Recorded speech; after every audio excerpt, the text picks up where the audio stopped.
Holocaust ایک ایسا نام جس کو سننے کے بعد لوگ آج بھی ڈر جاتے ہیں، اور خاص طور پر یہودی لوگ۔ ویسے تو ہولوکاسٹ بہت پہلے ہی ختم ہو چکا ہے، لیکن اگر آج کل کے ماڈرن زمانے میں بھی اگر ہولوکاسٹ جیسے دور کا نام لیا جائے تو آج بھی بہت سے لوگوں کے ڈر کے مارے ہی پسینے چھوٹ جاتے ہیں۔ آخر کیا تھا یہ ہولوکاسٹ؟ یہ کیسے شروع ہوا اور کیسے ختم ہوا؟ یہی سب ہم آج کی اس ویڈیو میں ڈیٹیل سے ڈسکس کرنے والے ہیں، تو ویڈیو بہت زیادہ انٹرسٹنگ ہوگا، اسی لیے اس کو اینڈ تک دیکھتے رہنا۔ میں ہوں عبدالحنان اور آپ دیکھ رہے ہیں آپ کا اپنا چینل انفو فیملی۔ تو دوستو، اگر بات کی جائے ہولوکاسٹ کی تو سب سے پہلے ہم یہ جان لیتے ہیں کہ آخر ہولوکاسٹ تھا کیا۔ دوستو، ہولوکاسٹ دراصل اس دور کو کہتے ہیں جب 6 ملین یعنی 60 لاکھ یہودیوں کو بغیر کسی وجہ کے موت کے گھاٹ اتار دیا گیا، جن میں لاکھوں عورتیں بھی تھی اور 15 لاکھ بچے بھی تھے، جنہیں صرف اس وجہ سے مارا گیا کہ بس وہ یہودی تھے۔ اور ان سب کو مارنے والا اور کوئی نہیں بلکہ اڈولف ہٹلر تھا، وہی انسان جس نے ورلڈ وار 2 سٹارٹ کی تھی۔ جب میں نے چیٹ جی پی ٹی پر سرچ کیا کہ اس دنیا کا سب سے ظالم انسان کون تھا تو چیٹ جی پی ٹی نے بتایا اڈولف ہٹلر، یعنی کہ دوستوں ہٹلر اس دنیا کا اب تک کا سب سے ظالم انسان تھا۔ اور یہ تو آپ جانتے ہی ہوں گے کہ ورلڈ وار 2 میں دنیا میں سب سے زیادہ لوگوں کی موت ہوئی تھی، جس کا ذمہ دار بھی ہٹلر تھا۔ تو خیر دوستوں، اب ہم یہ جان چکے ہیں کہ ہولوکاسٹ کیا تھا اور اسے کس نے شروع کیا تھا، تو اب ہم تھوڑا مزید ڈیٹیل میں جا کر یہ جاننے کی کوشش کرتے ہیں کہ ہولوکاسٹ آخر کب ہوا، کیوں ہوا، ہولوکاسٹ میں لوگوں کو کس کس طریقے سے مارا گیا اور یہ آخر کب ختم ہوا۔ تو بس اب زیادہ ٹائم نہیں لیتے اور اپنے ان سبھی پوائنٹس کو کلیئر کرتے ہیں۔ نمبر 1، ہولوکاسٹ کب سٹارٹ ہوا؟ دوستو، کافی لوگوں کا یہ ماننا ہے کہ ہولوکاسٹ تب سٹارٹ ہوا تھا جب ورلڈ وار 2 سٹارٹ ہوئی، یعنی 1939 میں، لیکن دوستو ایسا نہیں ہے۔ ہولوکاسٹ ورلڈ وار 2 سے 6 سال پہلے ہی شروع ہو گیا تھا۔ دوستو، ہولوکاسٹ 1933 میں سٹارٹ ہو چکا تھا۔ جنوری 1933 میں جب ہٹلر جرمنی کا چانسلر بنا تو ہٹلر کی نازی پارٹی نے بہت تیزی سے یہودیوں کے خلاف بہت ساری پالیسیز بنائیں، جن پالیسیز کے چلتے انہوں نے یہودیوں کے حق اور ان کی آزادیوں کو ان سے چھیننا شروع کر دیا۔ جیسے کہ دوستو، نازی فوجیوں نے جرمنی کے لوگوں کے ساتھ مل کر یہودیوں کے کاروبار ان سے چھین لیے اور ان کے گھروں اور عبادت گاہوں کو توڑنا شروع کر دیا، جس سے بہت زیادہ تباہی اور لوٹ مار دیکھنے کو ملی۔ اور ہٹلر کے چانسلر بننے کے 2 سال بعد ہی یعنی 1935 میں ہٹلر نے یہودیوں سے ان کی سٹیزن شپ بھی چھین لی۔ دوستو، ایک سٹیزن شپ کا مطلب ہوتا ہے کہ آپ کو آپ کے کنٹری کی طرف سے پورے رائٹس دیے جاتے ہیں، جیسے کہ آپ ووٹ دے سکتے ہیں، آپ کسی بھی شہر میں پراپرٹی خرید سکتے ہیں اور کہیں پر بھی اپنا کام سٹارٹ کر سکتے ہیں۔ تو ان سب چیزوں کی آزادیوں کو سٹیزن شپ کہا جاتا ہے۔ تو دوستو، ہٹلر نے یہودیوں سے ان کی سٹیزن شپ چھین لی تھی۔ اب نہ تو یہودی کوئی پراپرٹی خرید سکتے تھے، نہ ہی کوئی کام کر سکتے تھے، اور نہ ہی اب ان کو کسی چیز کی آزادی تھی، اور یہ سب صرف ہولوکاسٹ کی شروعات تھی۔ نمبر 2، ہولوکاسٹ کیوں سٹارٹ ہوا؟ دوستو، ویسے تو ہولوکاسٹ سٹارٹ ہونے کی بہت ساری وجہ بتائی جاتی ہیں، جیسے کہ جرمنی کی بگڑتی ہوئی حالت، دا گریٹ ڈپریشن کا ٹائم اور یہودیوں کے ساتھ نسلی دشمنی وغیرہ۔ لیکن دوستو، جو سب سے بڑی وجہ تھی جس کی وجہ سے ہولوکاسٹ اصل میں سٹارٹ ہوا تھا، وہ تھی یہودیوں سے نسلی دشمنی۔ جی ہاں دوستو، ہٹلر کو یہودی نسل سے ہی نفرت تھی۔ ورلڈ وار 1 کے بعد جرمنی کی حالت بہت زیادہ بگڑ چکی تھی۔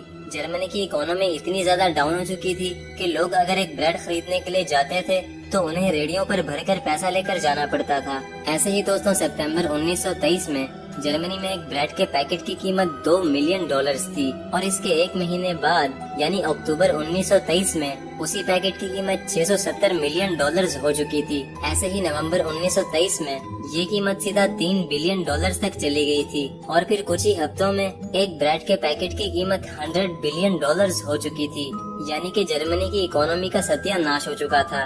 جرمنی کے بینکس بہت زیادہ نوٹس چھاپ رہے تھے، لیکن دوستو لوگوں نے ان نوٹوں کو ہی جلانا شروع کر دیا، کیونکہ لکڑی کی قیمت بھی ان نوٹوں کی قیمت سے زیادہ تھی۔ جرمنی کی اس حالت کو لے کر لوگ پہلے ہی بہت زیادہ پریشان تھے اور بھوک سے مر رہے تھے، تو اسی چیز کا ہٹلر نے فائدہ اٹھایا۔ ہٹلر نے لوگوں کو یہودیوں کے خلاف بھڑکانا شروع کر دیا۔ ہٹلر نے لوگوں سے بولا کہ جرمنی کی یہ حالت یہودیوں کی وجہ سے ہوئی ہے، اور تو اور ورلڈ وار 1 میں جو جرمنی کی ہار ہوئی تھی اس کا ذمہ دار بھی ہٹلر نے یہودیوں کو بتایا۔ جرمنی کے لوگ پہلے ہی بہت زیادہ بھڑکے ہوئے تھے، تو وہ سب بھی ہٹلر کی باتوں میں آ گئے، اور دیکھتے ہی دیکھتے جرمنی کے لوگوں نے بھی یہودیوں سے نفرت کرنا شروع کر دیا۔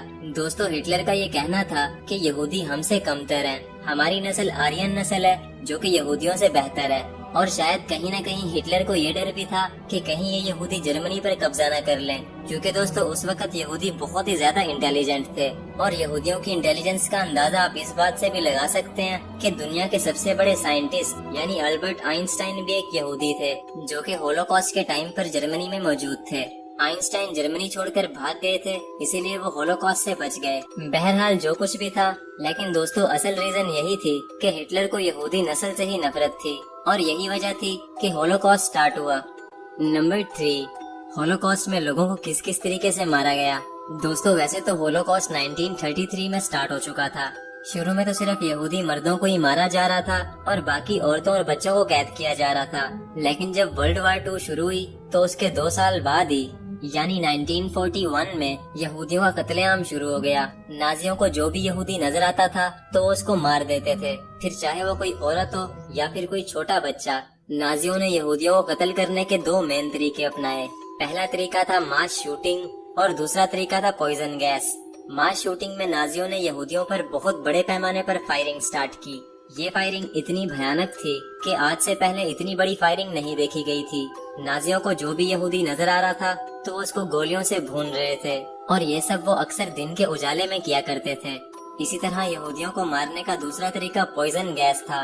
दोस्तों नाजियों ने जहरीली गैस का इस्तेमाल करा और पूरे 1500 इलाकों में उस गैस को छोड़ दिया, जिससे उन सभी इलाकों में मौजूद यहूदियों का दम घुट गया और वो सब तड़प तड़प कर मर गए। कहते हैं कि मास शूटिंग और पॉइजन गैस की वजह से पूरे 2 मिलियन यानी 30 लाख यहूदियों की मौत हुई थी। और दोस्तों ये तो कुछ भी नहीं, नाजियों ने यहूदियों को कत्ल करने के लिए स्पेशल किलिंग सेंटर्स बनाए, जिन्हें डेथ कैंप्स भी कहा जाता था। नाजियों ने 5 डेथ कैंप्स बनाए, चैमनो, बेल्जेक, सोबिबोर, ट्रेबलिंका और ऑशविज।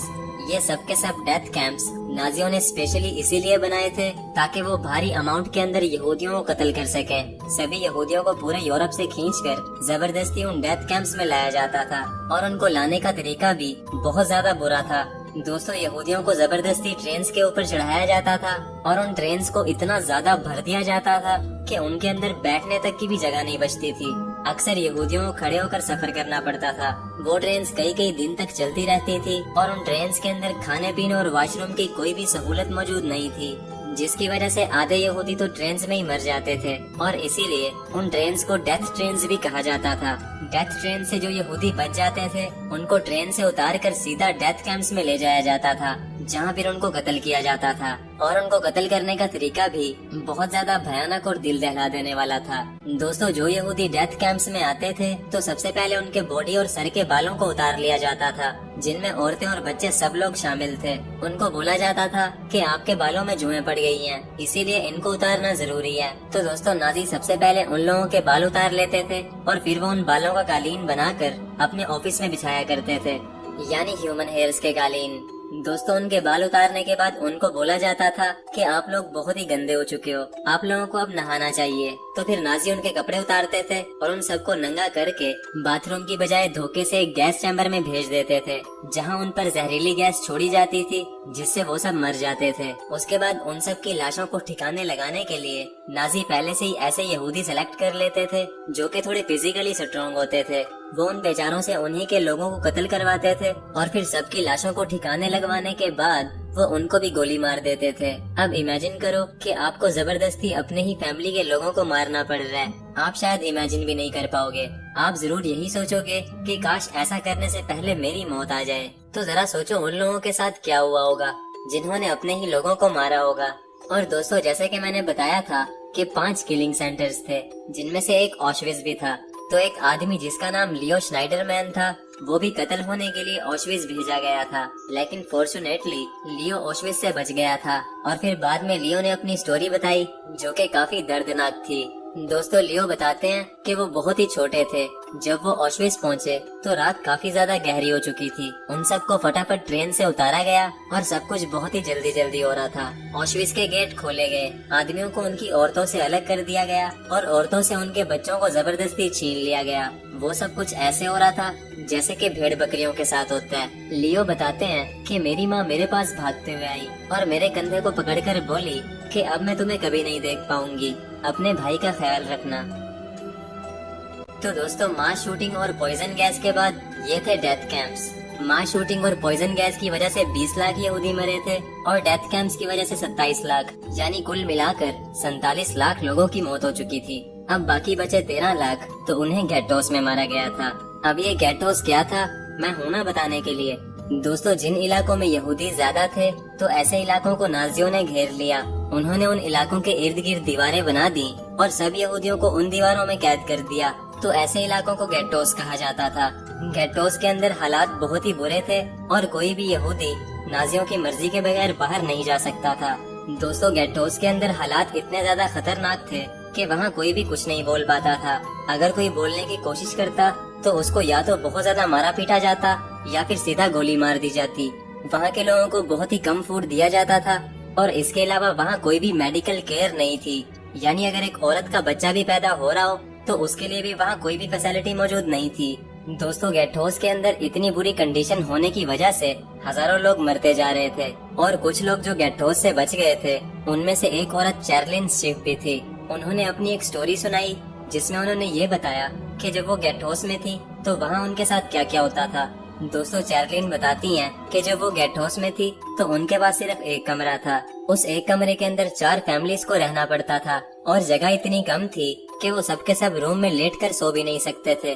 चैरलिन बताती हैं कि जिस बिल्डिंग में वो रह रही थी वो एक 3 मंजिला बिल्डिंग थी। उस पूरी बिल्डिंग के अंदर बहुत सारी फैमिलीज रह रही थी और उस बिल्डिंग के अंदर सिर्फ एक किचन और सिर्फ एक वॉशरूम था। पानी इतना थोड़ा था कि जैसे पानी हो ही ना, और जितना भी पानी आता था वो इंतहाई ठंडा पानी था। हमें गर्म पानी नहीं मिलता था क्योंकि पानी गर्म करने के लिए कोई भी लकड़ी नहीं थी।